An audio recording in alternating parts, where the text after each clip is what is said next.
Ben has joined. Thanks, Ben. Thanks for joining. So, Natalie, what time is it for you in the States? 7 a.m. 7. Yeah, not Not too not not too terrible. bad. No, Could have been not at worse. all. No, not at all. No, I'm an early bird. It's all good. I hope you're going to cut this part off of the recording. It's all good. All good. Um, Look, we're booked in. We're pressed for time as well. So um, thanks everyone for joining, and I'm sure there'll be a few more will join in a minute as well. But thanks everyone for joining. Um, so welcome to our online webinar for cybersecurity. We're excited to have Natalie Suarez, an expert in cybersecurity, as our guest speaker. Natalie will be sharing her insights and experiences on cybersecurity risks that businesses face in today's digital landscape. She'll also provide practical tips and strategies that business can implement to protect themselves from cybersecurity threats. Before we get started, a couple of bits of housekeeping. Just use the chat feature to ask any questions. We'll keep them to the end, and we'll answer them as many as possible that we can. The webinar will be recorded and be available for viewing afterwards. We'll send that out to you. And really now it's just thank you, Natalie, and over to you. All right. Thank you for having me.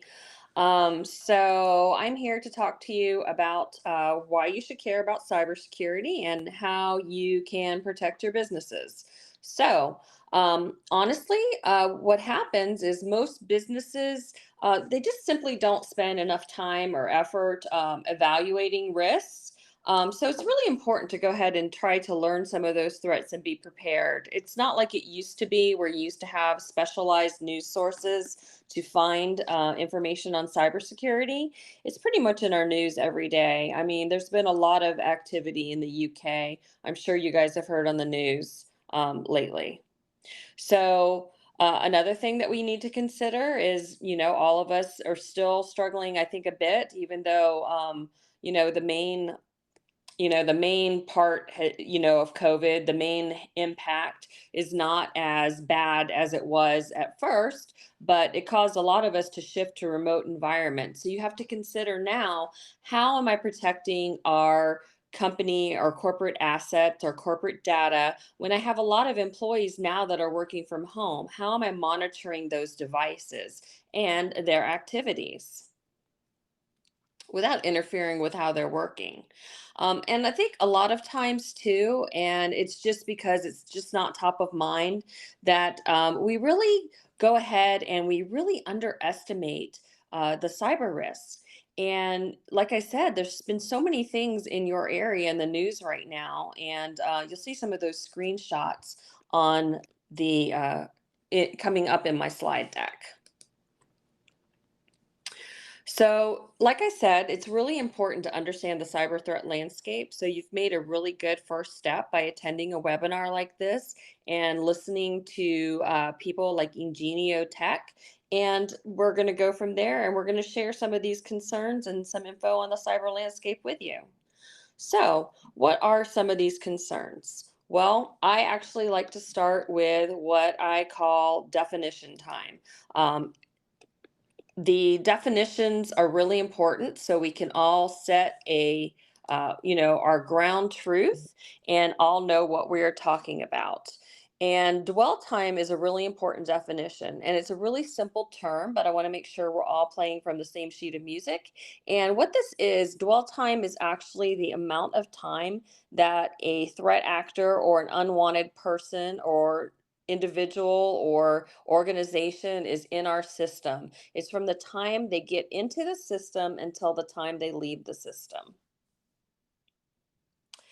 And that's important because the longer someone is in your system, the more damage they can inflict upon you. A really important stat, a new ransomware attack does occur every 11 seconds. And we were starting to see a little bit of those attacks go down. And then I think that we had a little bit of resurgence at the end of last year. So Another thing that I hear a lot from people is, it really hasn't happened to us yet, but let's think about that for a minute, okay?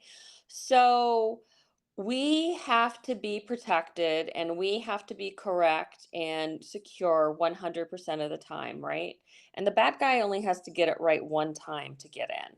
So, average dwell time for ransomware is 23 days. And we'll talk about why that's important in a little bit. Downtime, average downtime is 21 days, which in my opinion is a little low.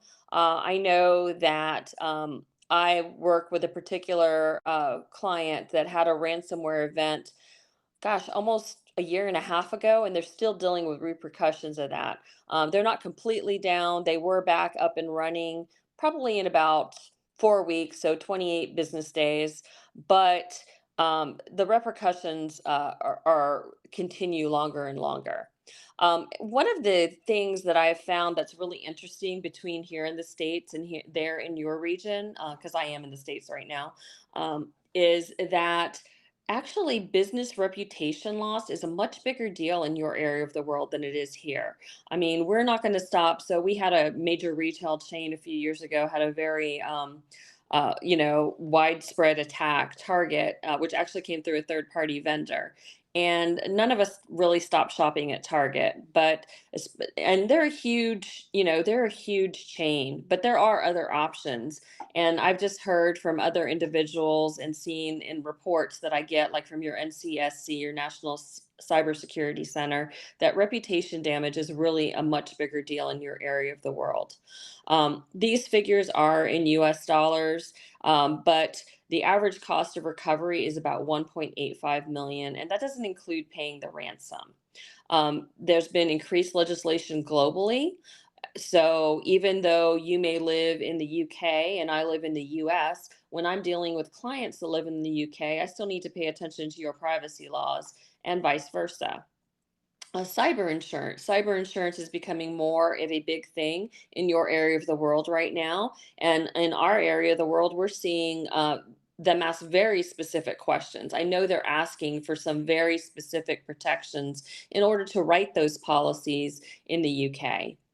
And honestly, cyber warfare, I think we're testing it right now. So I know that's in the news, and I know there have been some attacks directly because of our support for certain conflicts happening in the world right now. And like I said earlier, that reputation damage is really a big deal in your area of the world. So I recently did a course where I was talking about privacy regulations and I started doing some research. And these are really just a few of the older privacy regulations that may apply to you. These are some of the first ones that existed back in 2018, which includes GDPR, which I'm sure you're aware of. And the US followed suit in 2019 with some specific states, enacting some laws. And there's other countries as well.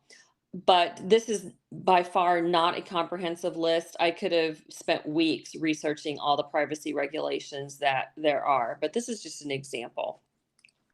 So just in case you're not familiar with your GDPR requirements, they apply to all businesses. It doesn't matter if you're what size you are. You could have one staff and it still applies to you. If you offer any goods or services and to any EU or EEA residents, and your company monitors the behavior of those users or collects their data, then you are subject to these regulations. And that's not to say that compliance with a regulation is going to help you be secure, is going to get you to security. It won't get you to security, but there are things to consider. So you're going to have some critical data that you're really going to need to protect if you're dealing with privacy laws like GDPR. Another interesting fact is small to medium-sized businesses are actually targets now.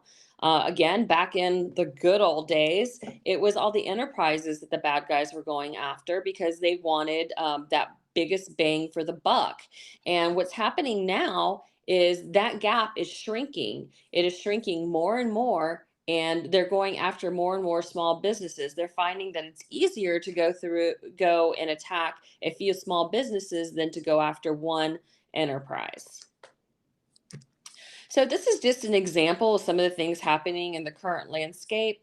I'm sure that all of you are familiar with the Royal Mail hack that recently happened, and they are actually refusing to pay that ransom, which I think is good for them. Chat GPT, I'm a little enamored with AI now. One of the things you need to watch out for with Chat GPT is the fact that the bad actors are actually using this to craft those phishing emails. So, we used to always tell you if you get an email with a strange context or the verbiage doesn't sound, the grammar doesn't sound quite right, that's a pretty good sign that it's spam. And it's becoming less and less frequent that you can actually use that as a litmus test for spam. With tools like OpenAI, it's much easier for someone to write a correct in a correct language with correct grammar and punctuation and usage that will really target you. I know that some have experimented with ChatGPT and have tried to write malware with it. I don't think we're quite there yet. I think we should be more concerned with the fact that we can write more realistic phishing emails at this time.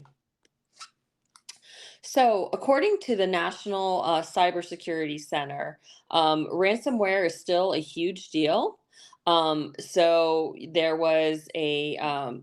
had a utility attacked with ransomware, South Staffordshire Water, your National Health Services, and not only that, but your NCSC states that cybercrime is not just a threat to businesses, it is a huge threat to individuals as well. There's evolving state threats. We've got Russia, China, Iran, you name it. We've got a bunch of bad state actors out there coming after, maybe because your ideology or political views or your views on the current conflict are not what they would like. You may be subjected to additional attacks, that whole cyber warfare. Threats to the global supply chain. You really need to understand where your products and services come from so that you can ask the right questions of your suppliers and your vendors. And last year, they reported that there were 63 nationally significant events. Now, those numbers have not been updated yet. The reporting for 2022 is not out, so that is 2021. But all those numbers should be out shortly. I'm really expecting all of my cyber threat sources to be updated any moment now. So this is just a few of the cybersecurity threats we're seeing, and I took these from, some of them are very notable. Some of them I took from some of the news sources I use. So I took some from the NCSC website. I took some directly from our Connectwise Security Operations Center, and I also took one for the U.S. Center for Internet Security here in the U.S. So you can see a few of those. And I think it's interesting that some that are even older, we are still seeing those happening in our SOC. We're seeing a real resurgence of Quackbot, which is a banking Trojan. And that's really interesting the way that one is attacking is you'll get an attachment like a OneNote attachment, and what'll happen is there'll be a button on top and it may look blurred, maybe a DocuSign that's attached to a OneNote, and when you click the button what happens is a script goes off and then all your files get encrypted. So real nasty ransomware there. I just want to kind of show you real quickly an example of something called Evil Proxy. And the reason I'd like to show you this is this demonstrates to us why it's super important to have a multi-layered defense. So we can't put all our eggs in one basket, and I'll talk a little bit more about that later.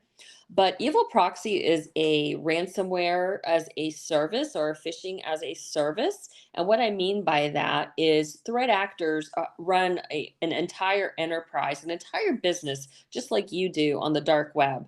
Not you on the dark web, but them on the dark web. And these bad guys, not only do they write this software so they can use it themselves, they also monetize it by offering their services to other wannabe bad guys. They offer customer support, they offer video tutorials, they offer their software, they even offer payment processing. They truly are a ginormous enterprise. And I just think the way Evil Proxy works is very interesting, and it's a very good example to kind of show you how one of these threats, what happens if one of these threats gets in your environment. So the way Evil Proxy begins is by perhaps a phishing campaign. So your user will get a phishing email, and what will happen is it will say something to the effect of, hey, we've noticed strange activity in your account. Your account has been compromised. And in this case, we're going to use office.com as our example. So the user gets that email, they click on it, and they're expecting to go to office.com. So the way evil proxy works, what a proxy is like you can think of it as an intermediary. So there's no accident that I have my little bad guy in his hacker hoodie right in the middle of the screen. So hacker man over here has set up this website, office.com, with more than one F. But here's the problem. If my user clicked on that link and went directly to office.com, office.com, with all those F's in it, they immediately, the light bulb would go off and they would say, oh, I shouldn't go any further. But the way the proxy works is the user never sees that site. What happens is the user is now proxied or redirected to the office.com with several F's, right? So they have a TLS encrypted connection, so they get no warning there. So they get that encrypted connection, that HTTPS connection that they're expecting. No certificate errors. No, the certificate is invalid or if it's for the wrong site. So the user is not aware of what is happening. So, the user may have an oh no moment and go, oh no, I clicked on a link in an email. And I shouldn't have clicked on a link in an email. I've heard that in my security awareness training, but I've done it. But because the user doesn't see that proxy or what we call a man in the middle attack, they think they're okay because they're redirected through that proxy and they end up where they think they should be, which is office.com. Now, this is where it gets even more interesting. So what happens is the user goes, oh, well, I clicked, but it's no big deal. I'm at office.com. So they go ahead and they put the username and the password. Guess what? Their username and their password go right through that man in the middle, and that man in the middle sends that to office.com. So as it's going through, that bad guy is able to capture that info. And you might say here, well, we have MFA enabled, so this is okay. So far, so good, right? Nope, you're not. So the target site now prompts for the MFA. That is going through the proxy, through the man in the middle. That it proxies that MFA prompt. The user completes that prompt. As they complete that prompt, it goes through the bad guy again. And the bad guy forwards that to office.com. And then this is where you get compromised. The target site returns the session cookie. The session cookie is what holds all of the information, username, password, MFA code. So if you do not have a multi-layer defense, which includes things like conditional access, security awareness training, and MFA, you could be hit by an attack like this. And now the phishing site redirects to the user. Either the user goes on about their business and is on office.com, no problem, or the user gets a screen, some kind of error, and they go, oh no, it's another internet error. No harm, no foul. I didn't click on anything bad because I got to office.com, but now you've given an attacker the keys to your kingdom. And this is where they begin making that lateral movement. And that lateral movement, what happens is now they're in your system and they're beginning to dwell. So, one of the reports that I use for gathering my threat intelligence information is published by Verizon. And Verizon does cover the entire globe, including the Europe, Middle East, and Africa, which includes you guys, we call it EMEA, in case you're not familiar with that acronym. And what they saw in your area of the world is a sharp increase in social engineering. So social engineering is maybe when you get maybe someone who has a clipboard, who looks official, who comes into a restricted area that they shouldn't be in your business. Maybe someone gives you a phone call and they kind of talk you into giving them those secret answers to those secret questions, which, by the way, whenever you get a login that asks you, like, what's your mother's maiden name, last four of your social, first car, lie and keep track of those answers, because if your company that you're working with, such as Verizon or T-Mobile in particular, if someone social engineers them and has access to your data, they may be able to get into your account. So don't use true answers.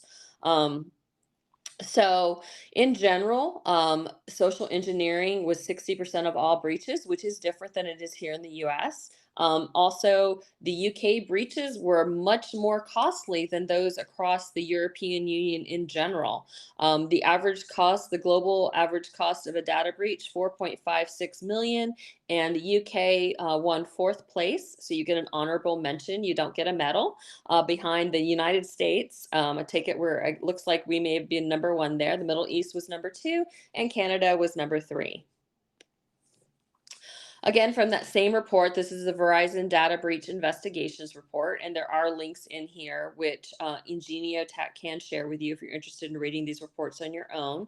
But the four key paths leading to the compromise of your estate in your area of the world is credentials, phishing, other, which I find very interesting. So there wasn't a particular category that took third place. It was like a plethora of different means, and backdoor or command and control. So again, a multi-layered defense is your best protection against these types of threats. So what specifically do I need to protect my business against these threats? Well, specifically, what you need is visibility. And what do we mean by visibility? Visibility is the ability to detect when someone is in your systems or in your computers who should not be there. And this is why visibility is important, because the sooner we know someone who shouldn't be there is there, the sooner we can boot them and we greatly reduce their dwell time.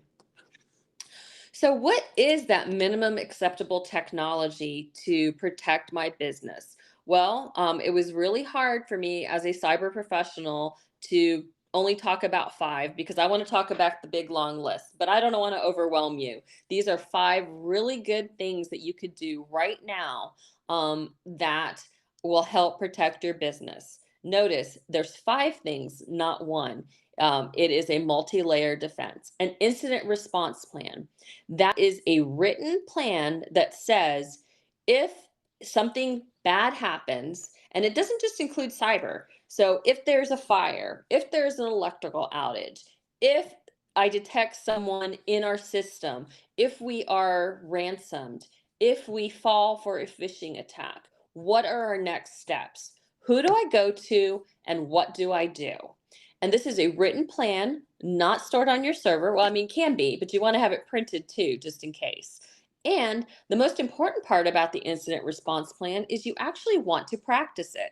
And I don't just mean practice it with your information security staff or your information technology staff. I mean practice it with your company. Practice it with your marketing people and your HR people and your executives and your help desk people or your admin staff. Practice it with everyone, because you will find as you sit down and you role play and you go through a scenario, even if it's as simple as a power outage, you're going to get interesting points of view that you hadn't considered before. And they're actually going to make you think.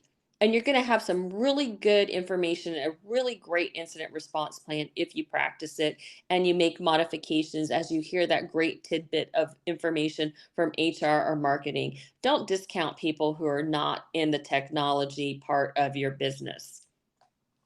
Multi-factor authentication, as we just learned from Evil Proxy, multi-factor authentication alone, no, is not enough, but it is a great thing to have. And it will protect you. It will offer a level of protection in conjunction with some of these other technologies and policies. Endpoint detection and response. Very simply, you can think of endpoint detection and response as monitoring what's happening on your computers. So if you have work from home employees and you have an endpoint detection and response deployed to their systems, you can detect strange user behavior, you can stop them from installing, you can stop them from all kinds of things, you can protect them from themselves. I know that my company protects me from myself all the time. And you may ask, what is this other acronym, MDR? The M simply stands for manage, and that is when you have a security operations center behind your EDR and they are viewing and responding to any threats that are escalated to them through your endpoint detection and response. Endpoint detection and response, you think of that as your workstations. And security, information, and event management, think of that as your servers, your infrastructure, your network. And it also collects information and generates alerts, and it can be managed by Security Operations Center as well. And that's what I would recommend. And then backups. So, backups, this is another reason why dwell time is really important. If you have a bad guy in your system for 90 days, I can assure you they are going to corrupt your backups. So, not only should you have your backups, you should test your backups, and then you should have the above things, your EDR and your SIM, to detect and reduce that dwell time. And how do you know how to do these things and where you should deploy them and what other things you need in your environment? Well, you start with a cybersecurity assessment. And that's where you work with a trusted advisor like Ingenio Tech, and they will do an assessment with you, and they will come back and they will say, these are the things that you should do. These are the orders. This is the roadmap to get you from where you are now to where you need to be to protect your organization. Now, these next couple slides, I'm not going to read them to you, but they're just a couple of examples of cyber insurance applications and the kind of questions they're being asked. So they are asking you about MFA, they're asking you about security awareness programs, and some are even going as far as to ask what specific technologies are you using to protect your environment. So now you may be asking yourself, well, that's all well and good. I understand I should do an assessment, but what else should we do? What else should I know? Well, I'm going to tell you. So the good news is that cybersecurity is not all about technology. An incident response plan is a written document. That is not technology. It's all about people, your security awareness training process, those processes for incident response, for example, and technology. And you have to have all three pillars. And a cybersecurity assessment is going to explore all three pillars and get you with a really great picture of where you should be. Want to show you a really super quick example of what happens if you don't have all three. So I'm not going to read you this slide, but we all have heard of the financial scam, and they still happen. Where you either get socially engineered, there's a phone call or there's an email, and it basically says, hey, our payment processing has changed. We have a new bank account. This is our new bank account number, our new routing number, or our new wire transfer number. And this is how you're going to wire transfer to this new bank account, this new number. And this is how you're going to do it. And all of a sudden, $500,000 is gone. Well, if you have people, process, and technology, you can avoid threats like that. If, for instance, you only have people and technology, you're going to see that's an incomplete operation. That's where you can get into trouble. And if your finance person doesn't know the process for changing that type of information, you may be out 500K, 250K, even 10K. For a small business, I would just be absolutely devastated if 25 or even 1K went out the door that shouldn't have gone out the door, right? What else do we need to know or do? Well, we need to understand data responsibility. So we call this the data responsibility pie. It's a really important pie. It's not a very tasty pie, but it's a very important pie. So this all begins actually in that right-hand side with the data owner. That's you. That's those of you on this call who are listening. You own your data. You own the liability. And you establish the budget for protecting your data for your technology. Now, your information technology team, they're going to come alongside you, and they are going to be custodians of your data and share and help you, but the ultimate responsibility still falls with you if there's some type of incident. And then your information security people, your cyber people, they're going to give you risk insight. How are we going to do this? We're going to do a risk assessment and understand with you. We're going to sit down. We're going to cover people, processes, technology. We're going to understand your business objectives. We're going to understand your risk tolerance. And from there, we're going to make sound recommendations to the data owner and what they should protect, how they should protect it, and what type of roadmap they should use to get there, right? So these are all the components of a well-designed cybersecurity solution for your business. And again, I know I feel like I'm beating a dead horse here, but and I don't even know if that's a phrase you use on that side of the pond, but we use it here in the U.S. Is we're going to begin with a security assessment. Now, another way I like to talk about this is through this analogy. Analogies are really great because they take very complex terms and they break them down into very simple parts and make it super easy for anyone who's not technical, who's not versed in cybersecurity to understand what it is exactly we're trying to accomplish here. So we all have a home, whether it's a flat or a condo or an apartment or a standalone house or a duplex, we all have a home. And there are things in our home we want to protect. So here are some examples of things in my home that I have identified that I want to protect, right?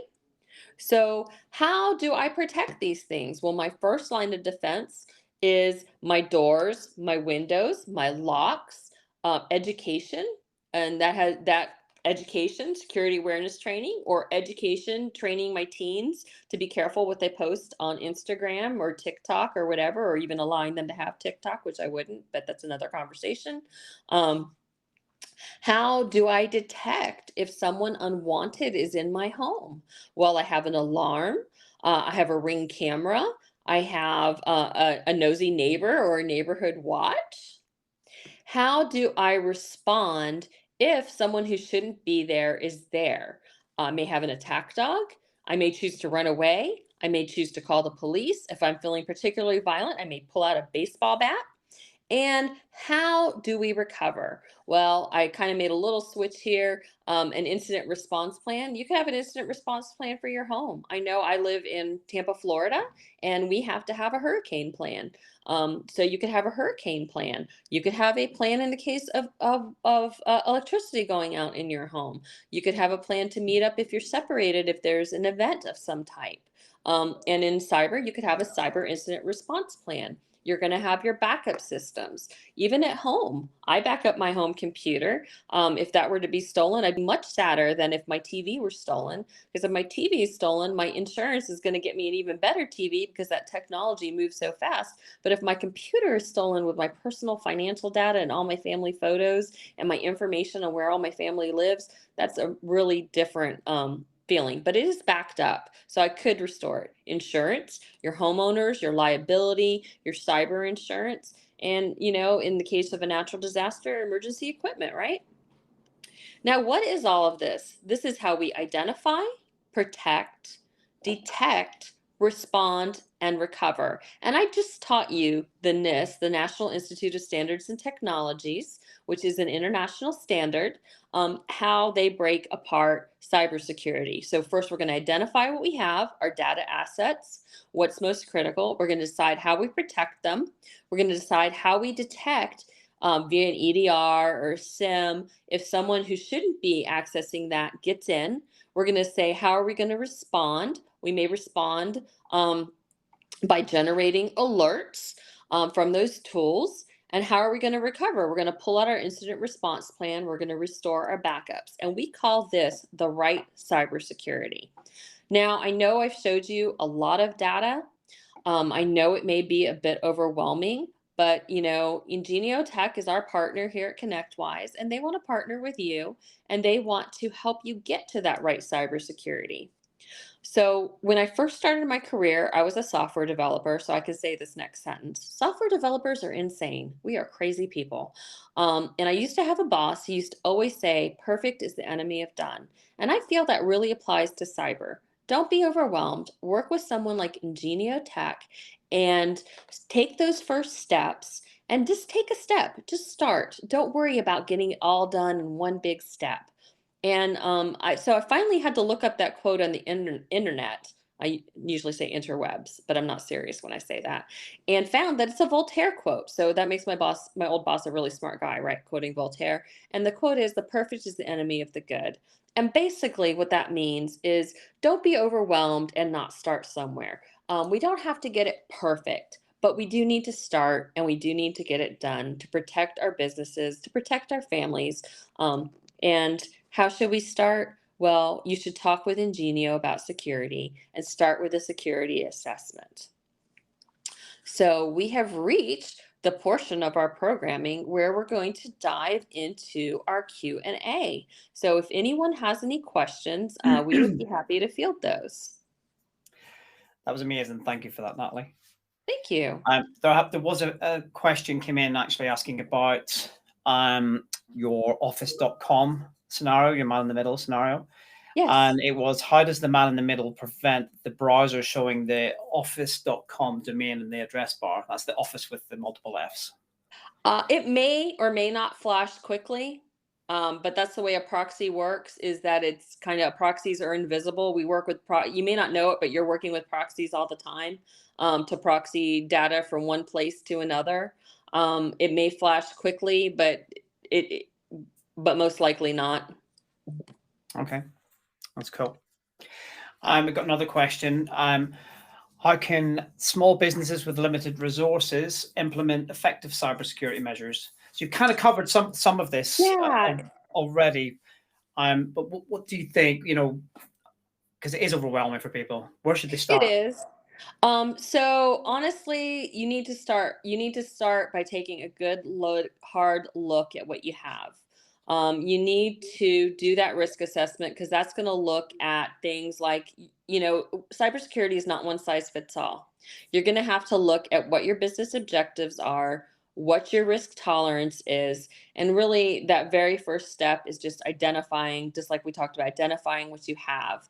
And remember, some of these things are not super expensive. It's not super expensive to do security awareness training, and that is huge, especially when you see how much of the attacks in your region of the world are coming from social engineering. Security awareness training can have a huge impact, but you really need to do that security assessment and figure out where your strengths and weaknesses are in all three pillars, people, process, and technology, and then make a plan from there. Yeah. Another question here is, how can we evaluate the effectiveness of our current cybersecurity measures? Okay, so that's a hard one. Okay, so the way you could do that is, I know that when we typically go in, so I'm just going to give you an example of one way. There are many ways, right? You can keep track of your vulnerabilities and see how quickly those vulnerabilities are being patched. So how long, if you do a vulnerability scan, for instance, a vulnerability scan, and you have, like, I don't know, 3 critical vulnerabilities, how quickly do you typically patch vulnerabilities? Another way is by the alerts generated by your EDR and your SIM. So typically when you first deploy an EDR, an endpoint detection and response, or security information event management system, they typically generate a lot of alerts in the beginning. And as you tighten down your systems and see where your weaknesses are, you will see that there's a natural progression, that those alerts will greatly reduce over time. So that's just a couple of ways you can measure. There's a million ways. And I guess this is, we get asked the question quite a bit, where they've got antivirus. Why isn't that enough? And actually, this is really similar, isn't it, about the effectiveness of their current cybersecurity? But it changes. It changes a lot, and it's changing fast. Yes. So the reason the antivirus isn't enough is because, whether or not you know it, antivirus relies on something that we call definitions. So antivirus can only detect what we call known knowns. So if an antivirus doesn't know about the threat, it can't detect it. That means it can't detect things like evil proxy going through a proxy. It can't detect things like, a 0-day, right? A brand new vulnerability, can't detect that. And EDR and SIM delve in, especially when you're working with Security Operations Center, that starts to delve into, detecting things, like user behavior, even, to throw out a contentious term, let's throw out a little bit of AI there. There is some AI, which, AI is just basically code written by some crazy software engineer, right? You know, but it could detect things that aren't readily apparent or known. Yeah. And to be honest, there's a couple more questions here that we have Sure. that, Yeah. but a lot of them actually keep coming back to the identify, actually looking at what you've got and the risk. Another question we have here is, how can we ensure that our remote workforce is secure and compliant with cybersecurity policies? Mhm. But I think you're going to say an assessment, risk assessment. Well, actually, what I'm going to say is I'm going to say endpoint detection and response. Risk assessment, endpoint detection and response. So, I at Connectwise, I can't just install any software I want on my computer. Um, I can't, it even goes into mobile device management. I can't copy and paste from the internal Outlook or the internal Teams into something external. There's all kinds of ways you can do that. And, you really want to try to use a carrot, not a stick, but sometimes you have to use a stick, you know? Yeah, yeah, You should have written, you should use security awareness training, you should have written policies, you should use technology where you can to enforce those policies, and you should review and adjust those policies. That should be part of your employee manual. You should really have an employee manual where they sign off and say, I'm going to abide by the rules of the company. That way, if they don't, um, you know, but you want to the reason I say you want to have more of a carrot than a stick is you want to be careful, because you want to have a culture where if somebody clicks on a link in an email, they're comfortable going to you and saying, hey, I made a mistake, I clicked on a link in an email. I don't think clicking on a link in an email is a fireable offense the first time. Now, if this person does it 20 times, we might need some HR involvement. But one yeah. time you should have a culture that allows people to say, "Hey, I made a mistake." So yeah, so and it's that the security awareness ongoing security awareness training. It's not a one-off event, which a lot of people Right. do. They bring someone in, they do a one-off event, but actually it should be continual. You have to Yeah. build a culture of cybersecurity, and it needs to be part of your corporate culture or your business culture. So we'll have one last question. I've got a Sure. couple here, but we'll have one last one. This is quite a good question, but for the small businesses that we typically work with, less than 100 Mhm. employees, like how Yeah. do we balance the need for cybersecurity with the need for convenience in our day-to-day operations? So honestly, cybersecurity well deployed. I mean, I may get annoyed that I can't plug in a USB device, but does it really stop me from doing my job? No. I'm just a big baby and I want to use a USB device to easily move data from one place to another. But if I can easily do it correctly, I can also easily do it the wrong way. And I think sometimes our worst offenders are our IT people and not our admins and our marketing Yeah, people. that's us. Right. But, security done correctly really doesn't. We don't want to be the department of no. We want to be the department of how do we figure out how to get what you need to get done to do your job correctly and safely. Right? Yeah, right. Actually, just one extra one, a bonus question from Ben. He's just Oh, asked, okay. in simplistic terms, what does endpoint detection and response mean? You referred to workstations, but in reality, what do you mean? Okay, so that's typically what we call an agent or a small piece of software that's deployed to like your laptop or your desktop computer. And in my case, for example, it won't allow anyone at ConnectWise to plug in a USB device. I can plug in my power into my USB-C, but I can't plug in a storage device. It watches my behavior. It also it will look to see if there's any code running that shouldn't. So there's one of the threats I mentioned on there was Quackbot, and what Quackbot is, something that we're seeing a lot of in our SOC across the board for our customers, is you get like a OneNote, and there's a link in there that excuse me, there's a button that you click. It looks like you're doing it to reveal a document, but what you're actually doing is executing a script. So an endpoint detection and response could detect that a script has launched, where an antivirus could not.